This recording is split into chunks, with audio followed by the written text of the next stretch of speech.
Joining us now, former senator from Massachusetts, Scott Brown. He was the guy that put the Republicans over the top. Remember that?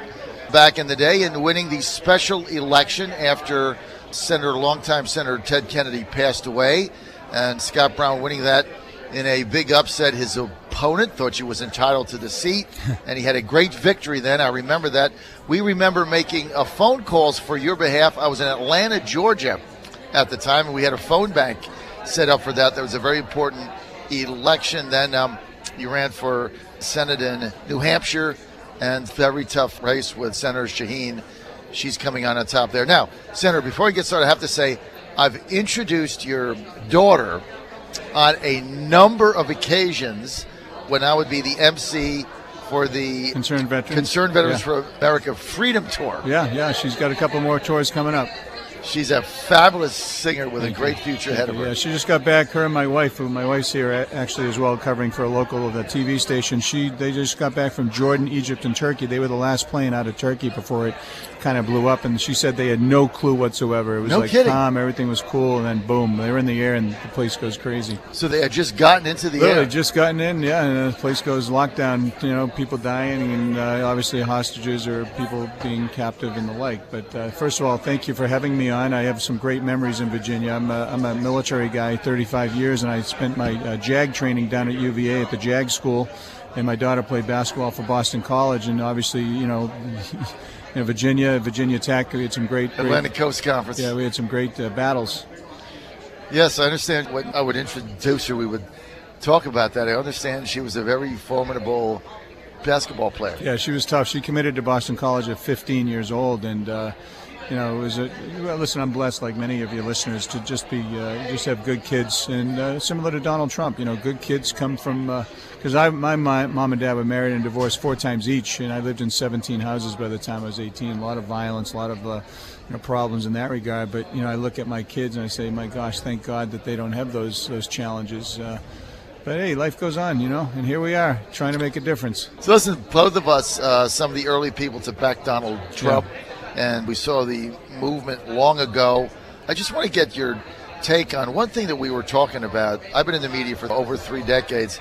I cannot believe, I'm also a national delegate, and Senator Brown, I cannot believe the false reporting that is going on right in my own delegation with me there. It's incredible. What is going on? Well, thank God you're there to set them straight, because it is incredible. The mainstream media is certainly, you listen to MSNBC, and they were almost having orgasms after the Melania speech and the fact that there is apparently a problem there. Well, no, there isn't a problem there. Bottom line is, listen, you want to talk about speeches? How about the $21 million that Hillary Clinton got for giving speeches, and she hasn't disclosed what the content of those speeches are?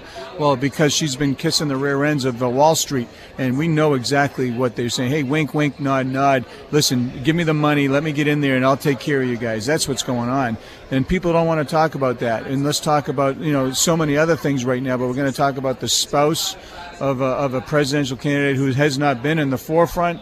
Let's talk about the fact that we're under siege right now when it comes to radical jihadists trying to change our way of life. By the way, those folks aren't coming on our soil to build houses with white picket fences. They're here to kill us and change our way of life. And so when you're thinking about Donald Trump versus Hillary, listen, it's a no-brainer, because I have tons of friends and others who are not friends who come to us and say, I'm voting for your guy, but I don't like him. I say, listen, we'll take the vote either way, but, why are you voting for him if you don't like him? Because I hate Hillary. I don't trust her. I don't like her. She's so far left, she makes Bernie Sanders look like Rush Limbaugh now. She certainly has gone left. I want to get to the ISIS situation. Hillary Clinton calling for another 80,000 Syrian refugees to be brought into the United States. Senator, you know this for a fact. Each one of them that come in, $70,000. So that's $5.6 billion right off the bat. Secondly, I don't understand why it would take 70 or 80,000, I guess 80,000 Syrian refugees in when the Gulf states of Kuwait, Arab Emirates, the Saudis, none of them, Dubai, they're taking 0, and they're up the street. Kuwait, our blood there to liberate them, they're not taking any of them.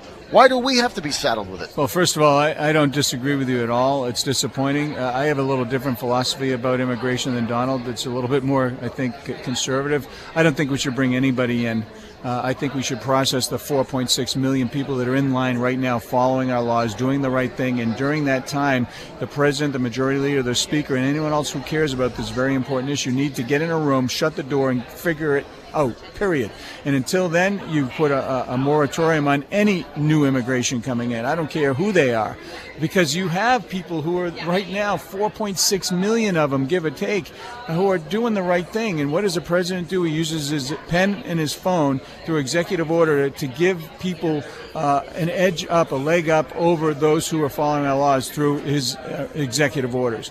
You know, whether it's kids coming in, whether it's others who, Syrian refugees and the like. And I disagree with that. We have to do it better and smarter.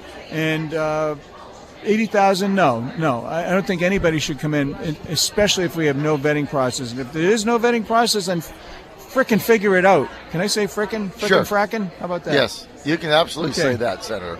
No problem. Let's get to the economy and jobs. I know yesterday's theme, Make America Work Again, that was the big theme. Many of us opposed to these trade deals like NAFTA and TPP.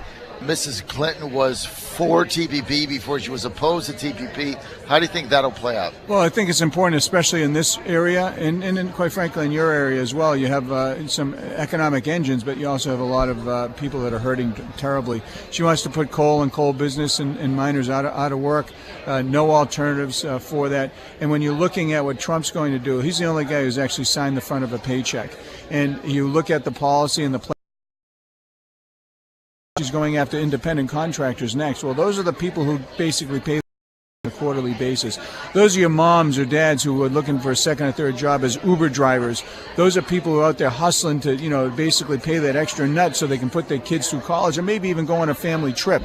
So she's fabric of the working class men and women. She's not in favor of small business. She's in favor of larger government, more regulations, this radical environmentalist, socialist policy of Bernie Sanders, Elizabeth Warren, Tom Steyer, George Soros, and the American people have a choice. You don't like them? Okay, great. Suck it up. Go out and vote, because it's not about Ted Cruz, it's not about Mitch McConnell, it's not about John Kasich, it's about the America, and we're Americans first. America's hurting, and we need somebody with different and new ideas. And we can't go back to the old ideas of the Clintons. Get to the Republican convention here. A lot of the narrative going on, which is false, about the number of people that were disgruntled with Trump as the nominee. We were on the floor, been there for 2 days, and Virginia, obviously, one big piece of that. But if you looked at yesterday, I've been to a lot of these convention center. You have also. I mean, it's a tremendous amount of enthusiasm for this nominee. Well, first of all, if you are home watching, because I get up at 2:33 in the morning to be on Fox, so I actually watch them from my room, and people are paying attention. They're actually listening. They're not lollygagging around. They're not drinking. They're not eating. They're paying attention. They're enthralled. They're engaged, which is huge. And with regard to the little, everyone's making a big deal. There was an uprising. No offense. Watch the House chamber, C-SPAN for House chamber, Senate chamber speeches. The parliamentary rules are pretty easy. All in favor? Aye. All in favor? No. Yeah, the ayes have it. This is normal. It's the way it works. When you're in charge and when you're running things, we're not going to have a debate about Ted Cruz, because it's not about Ted Cruz. And Ted has a choice right now. He can be the guy who's going to have a great speech and parlay himself into being in contention in 20, or he's going to be viewed as the guy who's going to actually, be a sorry sport and take his toys and his people and go home. And I'm hopeful. We need Ted Cruz right now. We need Marco Rubio. We need Jeb Bush. We need Governor Kasich, who, by the way, lobbied to have this convention here. And it's rude that he's not here, because I have many people who want to say thank you for what he did. And they want to hear him say thank you. And the fact that he's roaming around the bathroom downstairs and doing interviews up here is insulting to people who have given their time, effort, and money to come out and help. So then really, when he does that, it's not about the Republican Party. It's not about the future of America. It's not about our nominee. It's not about the 5,000 delegates that are there. It's about him, right? It's about him. And let me just, while I'm on it, man, go ahead. What your governor did with the felons in your state to give them the ability to vote is outrageous. And I'm praying that the legislature, gets a handle on this, because this is just, another Democratic playbook one-on-one. You bust them in, the voter fraud, changing the rules midstream for a tactical advantage. So if any of the legislators are hearing, please go get them. And if the governor's hearing, shame on you. Typical Democratic playbook one-on-one. Well, they've got a lawsuit they presented on Tuesday to the Supreme Court of Virginia that'll be decided. But look, we've not been successful with legal challenges of late. Yeah, we don't stop. They want you to stop. They want you to just kind of, okay, you moan, and then, nothing gets done. You got to keep fighting. That's the American way, and Virginians should know. And I love Virginia. I love Virginia. It's one of my favorite commonwealths. Massachusetts and New Hampshire. Of course. Your New Hampshire delegation, really, if you look at New Hampshire, it was, in my opinion, as we had said for some time, it was going to be the state that was going to really launch his campaign. Right. I never thought that Trump would win Iowa. I thought, second was a good place. We were there that week, and then we were in Manchester the week after. But that victory in New Hampshire really putting all of the gas in the Trump tank. And how is your relationship now with Mr. Trump? Yeah, listen, I was the first guy, former or present federal official to endorse. And when he lost Iowa, I was on the plane, and I said, "Listen, sir, you don't have a ground game in New Hampshire. You're going to potentially lose that." He said, "What can you do?" I said, "Just give me the resources, and I will engage my team." Because remember, I won a primary after only moving back. I was born there. My mom's there. My mom has Alzheimer's. That's why I moved there. So I beat 10 other people by 50%. So I won the primary, and we barely lost because they brought in 40,000 people that don't live here in our state. They actually, they bus them in, and as long as you're domiciled, i.e. you live in a hotel or you're at a friend's house that day, you can vote. Okay, it's unbelievable. So barely lost that, but I told him, you need the team. I'll engage it.